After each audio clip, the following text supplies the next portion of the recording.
இன்றைக்கி பிரேக்ஃபாஸ்ட் வந்து இட்லியும் கார சட்னியும் சாம்பாரும் செஞ்சேன்.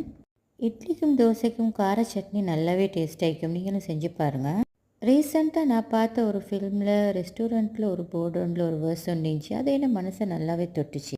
அதில் என்ன இருந்துச்சுன்னா, life is like a cup of chai, it's all about how you make it இருந்துச்சு. அது வந்து நான் நினைக்கிறேன் கொஞ்சம் சரியாக தான் நிற்கும்.